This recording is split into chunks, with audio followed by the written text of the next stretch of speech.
Draw.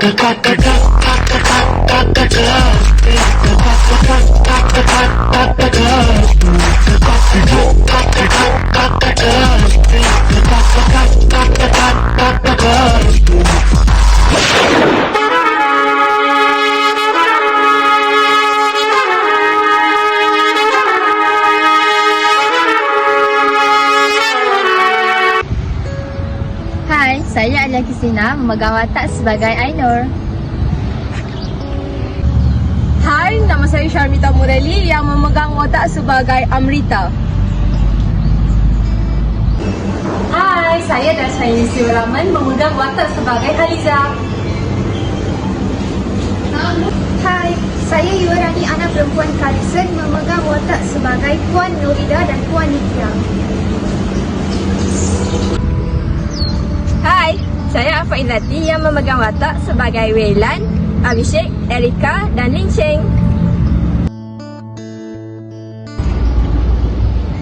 Di sebuah kampung di Raub, Encik Siva, seorang pengusaha restoran, mempunyai seorang anak yang bernama Amrita. Beliau telah kehilangan isterinya, Puan Vimala 5 tahun yang lepas akibat daripada sebuah kemalangan yang ngeri. Setelah itu, Encik Siva telah mencurahkan kasih sayang yang sepenuhnya ke atas Amrita. Encik Siva akan menunaikan segala hasrat anaknya. Dia tidak pernah memarahi anaknya kerana Amrita merupakan anak emas dan hanya mengutamakan kegembiraannya sahaja. Oleh itu, Amrita telah membesar menjadi seorang perempuan yang malas, angkuh dan sombong. Di kampung yang sama juga, seorang ibu tunggal yang bernama Puan Kaisara tinggal bersama anaknya Ainur di hujung kampung tersebut. Hidup mereka bagai kais pagi makan pagi, kais petang makan petang. Puan Kaisara akan menjual nasi lemak dan kuih muih pada waktu pagi dan akan menjual tudung saji pada waktu petang di pasar. Puan Kaisara telah kehilangan suaminya, Encik Borhan, 3 tahun yang lepas kerana Encik Borhan telah menghidap penyakit barah perut. Oleh itu, Puan Kaisara bekerja keras untuk membiayai pendidikan Ainur. Ainur pula seorang anak yang rajin dan berdedikasi. Dia juga akan membantu ibunya untuk memasak dan menganyam tudung saji. Ainur tidak pernah merungut kepada ibunya tentang apa-apa pun kerana dia faham akan keadaan ibunya. Amrita dan Ainur belajar di sekolah yang sama. Mereka berada dalam tingkatan 5 dan perlu menduduki peperiksaan SPM.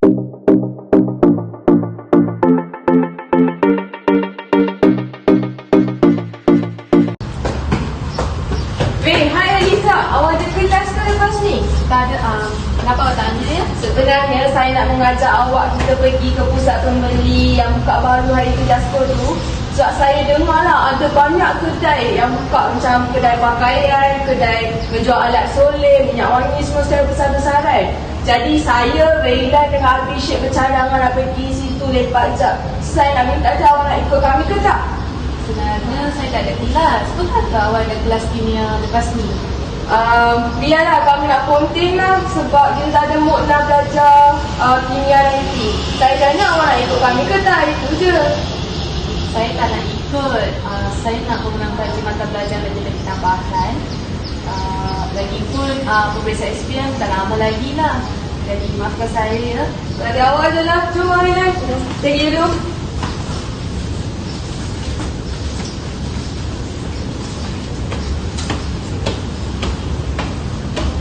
Haliza berjalan dengan secepat mungkin setelah menolak ajakan rakannya dengan sopan. Dia berjalan ke arah pondok Taman Herba di mana dia ternampak rakan sekelas Amrita, Ainur. Ainur sedang sibuk menyiapkan buku soalan peperiksaan SPM.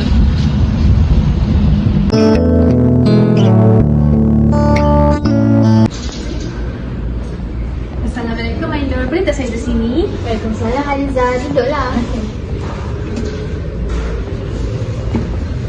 Ainur, saya nak minta tolong awak untuk menyelesaikan soalan matematik saya. Saya dah cuba banyak kali tapi tak dapat jawapan tu.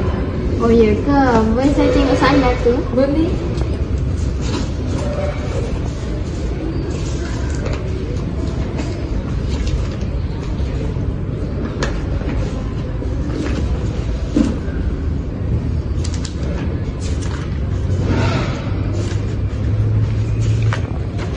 Inilah soalan dia.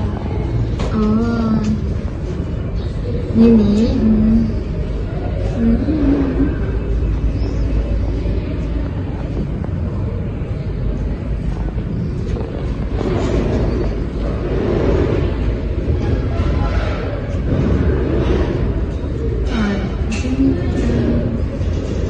Betul je lah macam ni.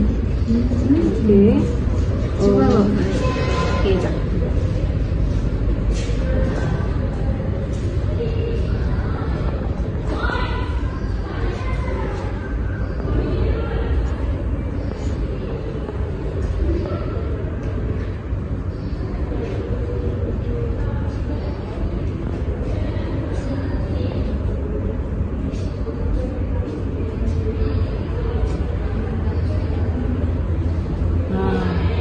Betul tak?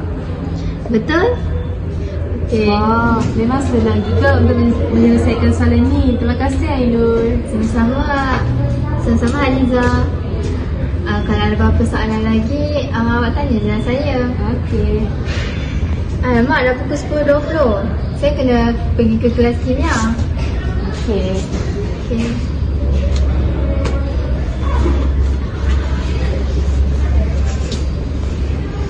Ainur, Ya? Amrita sekelas dengan kamu kan? Ya? Kenapa? Oh, Ainur, Amrita akan ponteng kelas kimia hari ni kerana dia dan kawan-kawannya akan ke Jusko yang baru kita tu. Oh ya ke? Tak apalah, terima kasih beritahu. Nanti saya beritahu cikgu. Okey, Ainur. Bye.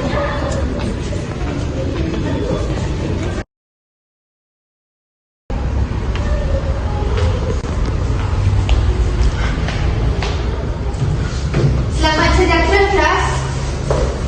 Selamat sejahtera Puan Norida. Selamat sejahtera, duduk. Terima kasih Puan Norida.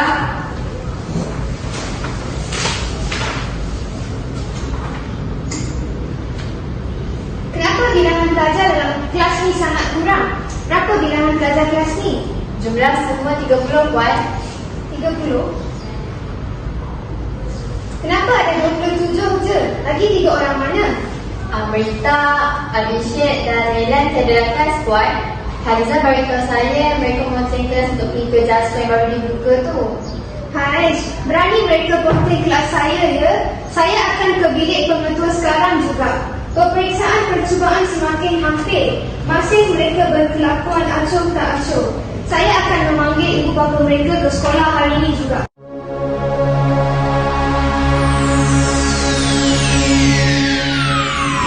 Puan Norida berjalan sambil marah ke arah bilik pengetua. Pengetua mendengar aduan Puan Norida dan beliau menghulurkan nombor telefon ibu bapa Amrita, Wayland dan Abhishek. Puan Norida memanggil mereka ke sekolah dan memberitahu kepada mereka apa yang telah berlaku. Encik Siva, Encik Lim, Ayah Wayland dan Puan Gayatri, Ibu Abhishek telah sampai di sekolah dan memarahi anak mereka di atas perbuatan mereka itu. Sebagai hukuman, Amrita, Abhishek dan Wayland digantung sekolah selama 1 minggu. Amrita pula mengetahui bahawa Ainur yang telah mengadu kepada Cikgu Norida tentangnya. Amrita amat marah terhadap Ainur dan mula berdendam terhadapnya.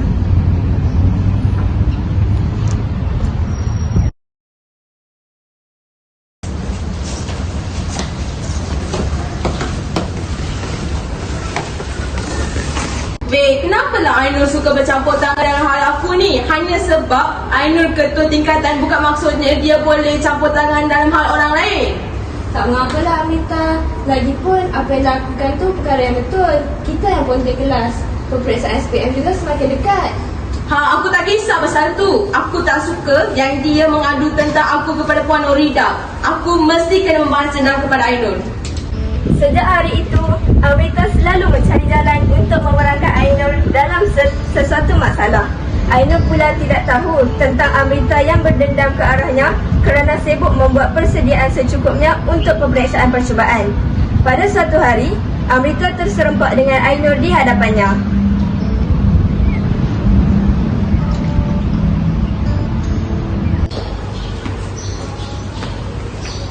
Hei Ainur, sudah habis belajar ke kau?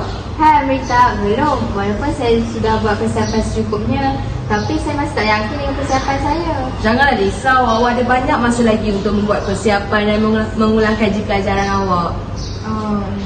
Amrita, saya nak minta maaf tentang hari itu. Saya beritahu tentang awak, Mila dan Abhishek kepada Puan Rida. Kerana Puan amat marah pada masa itu. Jadi saya selaku ketua tingkatan tak patut berbohong. Tak apalah Ainur, saya faham sebab selaku ketua tingkatan awak mestilah kena dengar dan mengikut arahan cikgu kan. Tak apalah, saya pun tak simpan dendam terhadap kau. Jumpa lagi ya. Jumpa lagi. Okey.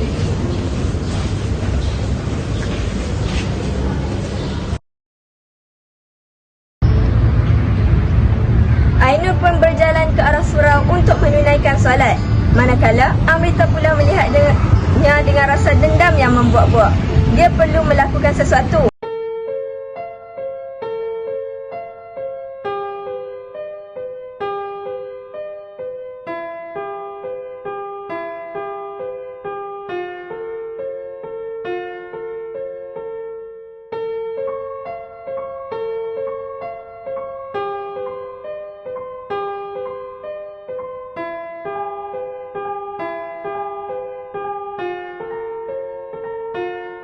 Hari yang dinanti-nantikan oleh Amrita sampai juga.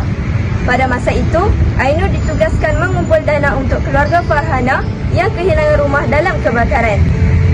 Ainur telah mengumpulkan semua dana tersebut dalam sebuah tin dan disimpan di dalam begnya dalam kelas pada waktu rehat. Amrita telah mengambil tin dana tersebut dan menyoroknya di belakang kelas mereka. Selepas waktu rehat, Ainur mendapati tabung dananya hilang. Dia mula mencari-cari lalu mula menangis teresak-esak.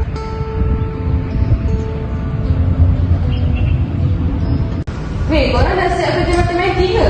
Dah sekarang? Belum. Ayu cikgu datang ke? Tak tahu. Aku belum siap lah. Korang, jom pergi rehat dulu. Boleh? Boleh.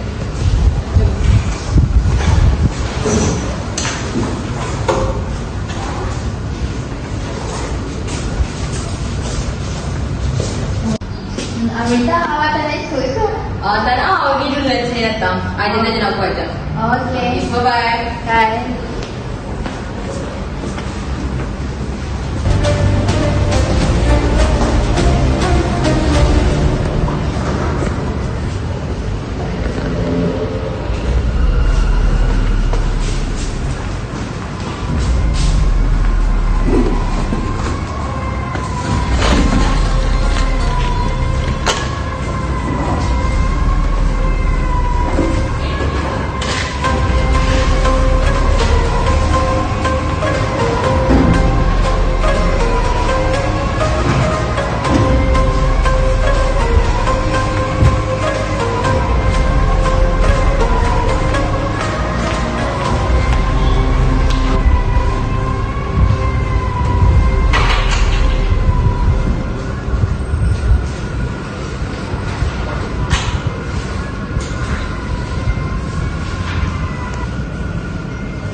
Weh, Ainur, kenapa nangis?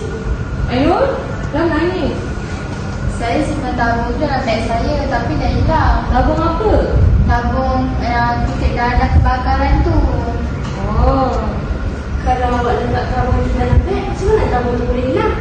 Saya pun tak tahu.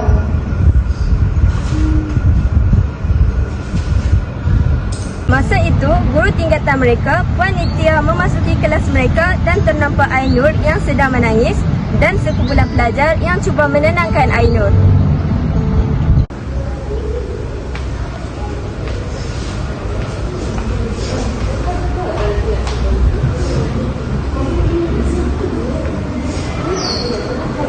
Apa yang sedang berlaku di sini? Macam ni Puan, tabung dana yang Ainur itu hilang. Macam mana boleh berlaku Ainur? Saya tak tahu Puan. Saya betul tak nak curi tabung tu.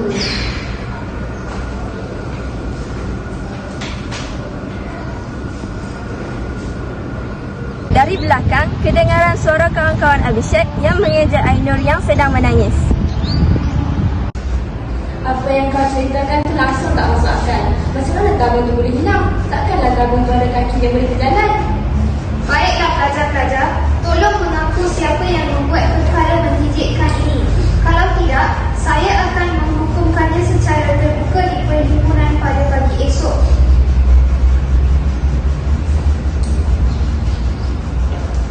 Satu kelas mendiamkan diri. Tidak ada seorang pun yang bangun untuk menyatakan apa-apa.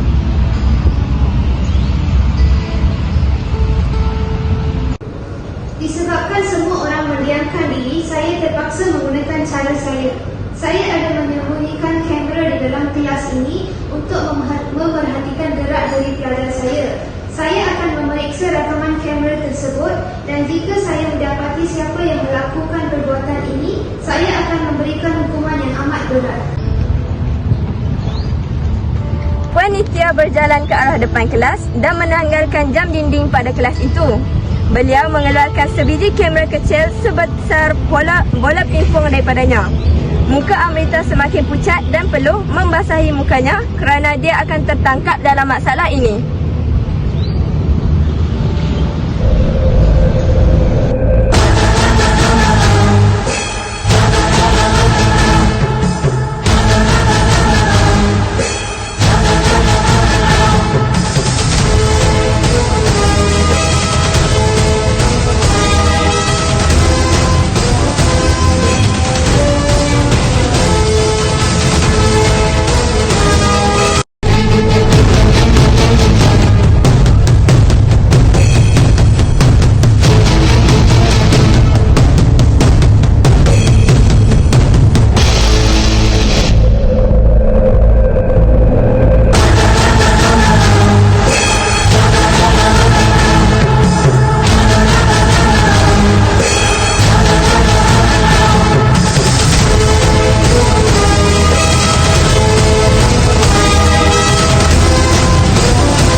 Tengok video ni.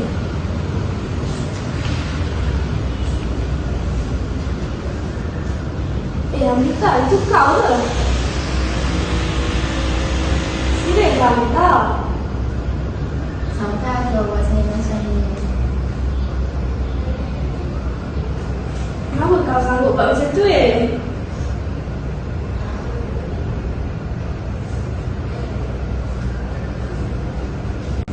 Setelah meneliti rakaman video ini, Amrita, saya tidak menyangka perbuatan menjijikkan ini daripada kamu. Saya tahu sejak hari itu awak menyimpan dendam terhadap Ainur. Sebab tu kan awak menyorok tabung tu. Jawab sekarang kau.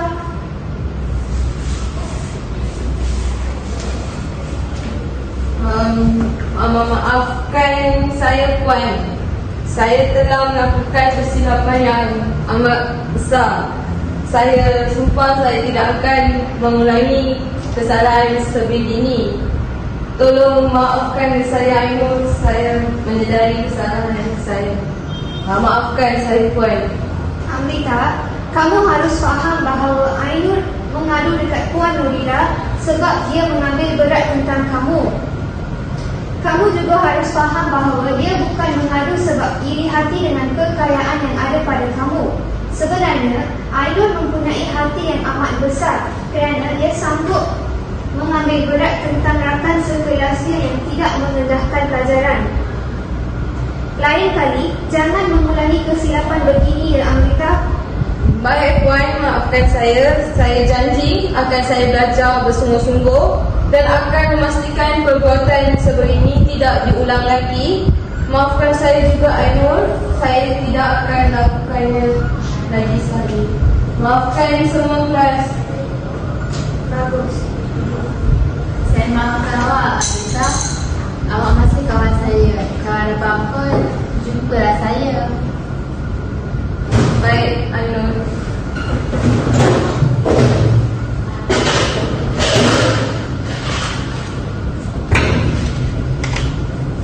Ni yang awak sorokkan tadi.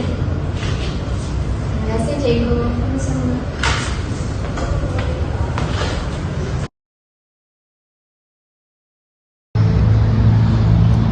Sejak hari itu, Ainur dan Amrita telah menjadi rakan karib yang sangat baik. Hubungan mereka bagaikan isi dengan kuku. Mereka berdua belajar bersungguh-sungguh sebelum menghadapi peperiksaan SPM dan telah memperoleh keputusan yang amat cemerlang dalam peperiksaan mereka. Mereka berdua dipilih sebagai pelajar terbaik SPM bagi sekolah mereka. Sewaktu Amrita memberikan ucapannya, dia mengatakan bahawa Ainur merupakan seorang penyelamat yang menyelamatkannya sebelum hanyut oleh arus gejala ponteng ini. Sebelum mengakhiri ucapannya, dia telah menyanyikan sebuah lagu bertajuk Kawan.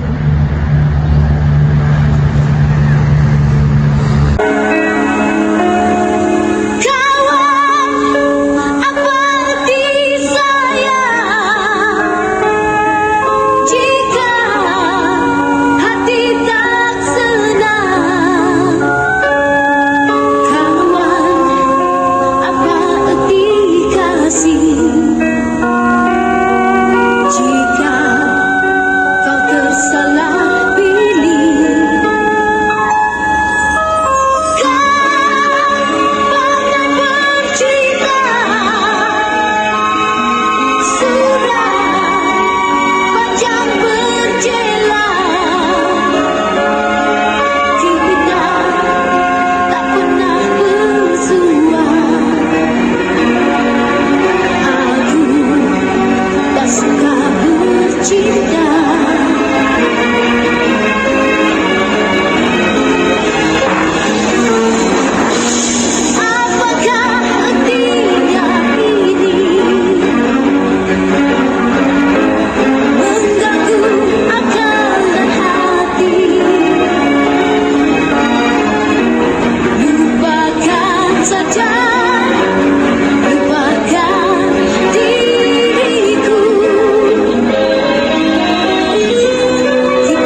semua orang bercakap mengenai persahabatan, tetapi hanya diri saya tiba-tiba saya faham apa yang hanya bertanggungjawab untuk anda sekarang. Lagipun awak kawan saya yang sebenar dan setia. Dan supaya kehidupan kita tidak berlaku, anda pasti saya akan sentiasa datang.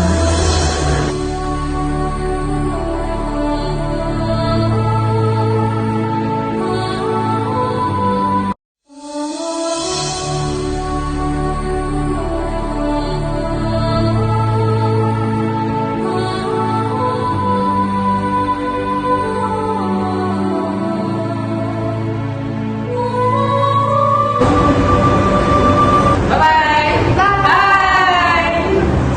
Okay, sekian. Sekian, terima kasih. Dalam cerita ini, kita boleh mengambil pengajaran, iaitu kita perlulah mengelakkan daripada bersifat dendam terhadap seseorang kerana ia akhirnya akan memberikan kesan negatif kepada diri kita sendiri.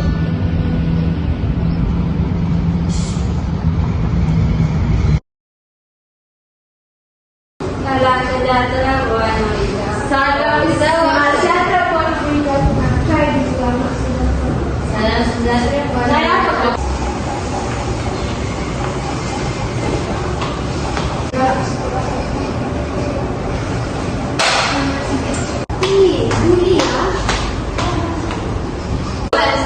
Nak buka buku dulu ke? Lepas tu baru tengok macam tu. Baru perasan.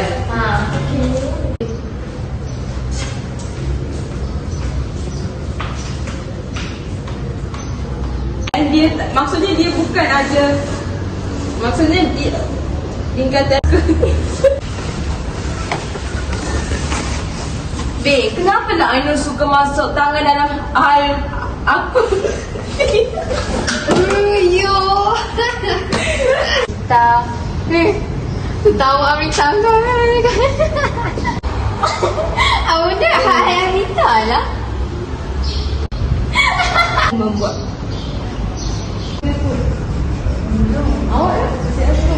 Sekali dia sama dia sangat. Lupa.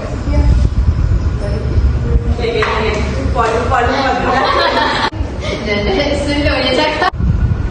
Yang pembentuk ni.